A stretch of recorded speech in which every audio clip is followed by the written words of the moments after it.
Welcome to a continuation of the first Democrat Political Forum, hosted by Saco Bay Dems.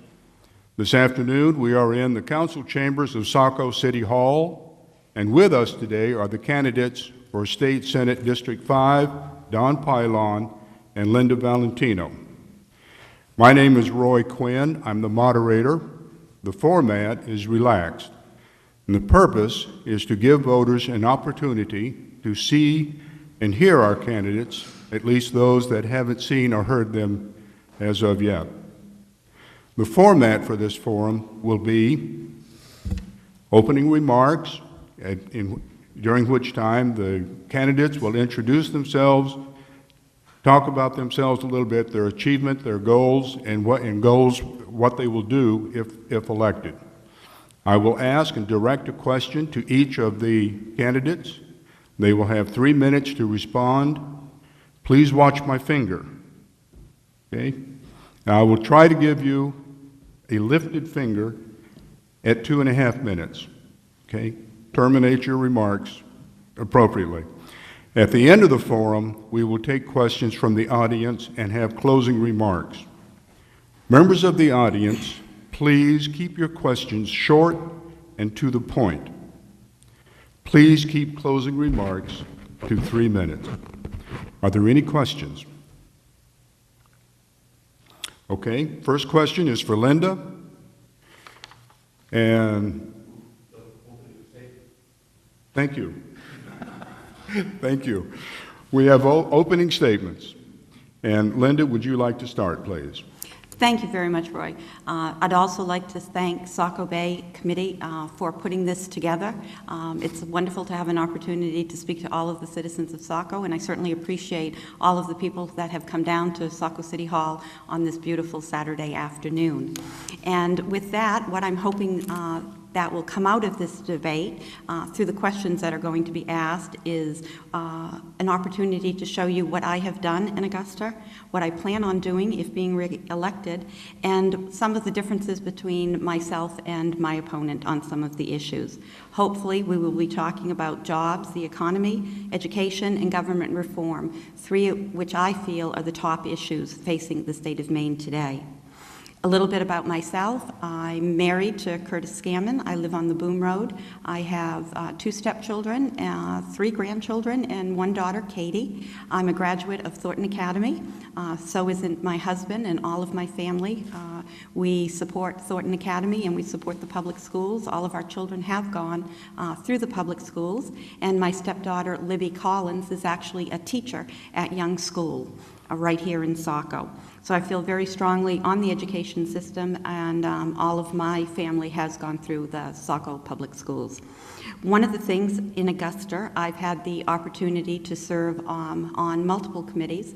I was appointed to the Appropriations Committee, which was a very prestigious appointment at the time, and the Appropriations Committee gives you an opportunity to actually delve through every budget in every department in the entire state of Maine. Other committees I served on were taxation, Veterans and Legal Affairs, and also I was appointed to a joint select committee for regulatory fairness and reform, which gave us an opportunity to tour the entire state of Maine, talk with businesses, and formulate legislation that came out in LD1, which was streamlining application processes for businesses, trying to make the state of Maine more business friendly. I also worked especially on a small business advocate program, small business ombudsman, business answers, red tape. So I think the economy is very central to this election, and I'm happy to talk more on that. Thank you, Linda. Don, your opening remarks, please. Thank you. My name is Don Pilon. I represent District 133 in Saco, and I want to thank the Saco Bay Dems as well for sponsoring this forum. I am a graduate of the University of New England. I graduated with a BA degree in sociology. I'm married. My wife Lindsay and I live on the Ferry Road. I have 1 daughter that's married, lives up in Portland. I have been a volunteer on the Saco Fire Department for many years. And My work in the legislature has consisted of 1 year on the Banking and Financial Services Department, 6 years on the Taxation Committee. I'm also a member of the Government Oversight Committee, which is responsible for OPEGA, which is the Office of Policy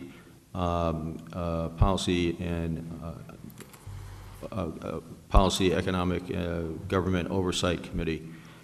We did the review recently of the Turnpike Authority, for one. We're also looking at the prison system and their health care. Those are the kinds of issues that OPEGA looks at.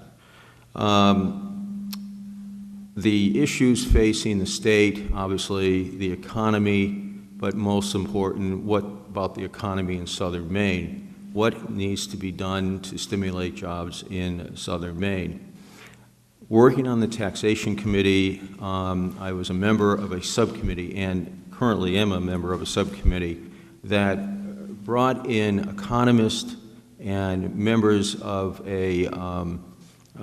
people from all over the state of Maine, business leaders, and asked them what are the obstacles that are standing in the way of businesses growing in the state of Maine, but also coming to the state of Maine.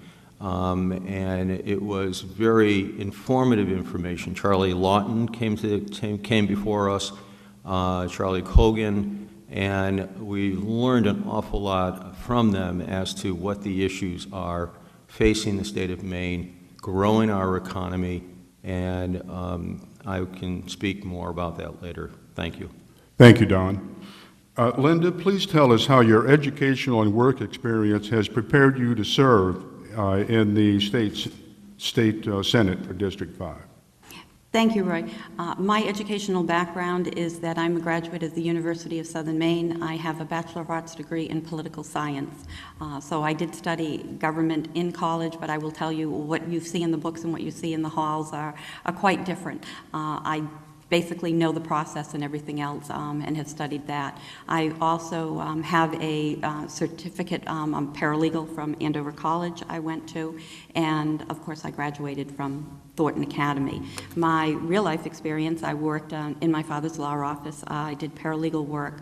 I've also been a licensed real estate broker since I was 19 years old, so I've done a lot of real estate and developing in Biddeford, Saco, Old Orchard Beach, did plans, went before planning boards, zoning boards, had to look with ordinances. The other thing, of course, is that I was on the Saco City Council for 6 years, and I was deputy mayor on the council during some very trying times up here. That's when I was much younger. I was 23 when I was first elected and served for 6 years, 3 terms on that. So I think the background that I bring is from municipal experience, having served on the city council, educational experience with a political science degree, and real life background, having to deal with this in the real estate industry, trying to go through plans and developing, whether it was through the DEP or local ordinances. So I think I bring a business perspective with me also to Augusta. All right, thank you, Linda. Don, would you tell us how your educational and work experience has prepared you to serve in the state Senate? Sure. After graduating from UNE, I started my career in the insurance business. I spent 20 years as an insurance broker. In my first beginning, as I tell people, I spent many years at kitchen tables and in people's living rooms talking to them about their financial planning. So I really learned to listen to people and talk to them about the things that are important to them. And I developed good listening skills. And that's what's important in my political career, listening to people. Not necessarily what's important to me, but really what's important to the people. After the insurance industry, I had a short period of time that I was involved in real estate syndication.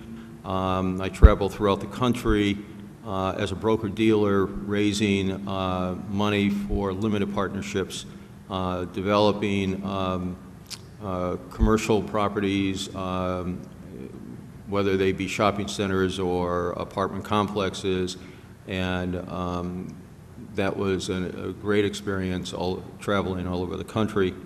Then I got involved in the insurance brokerage business, the real estate brokerage business.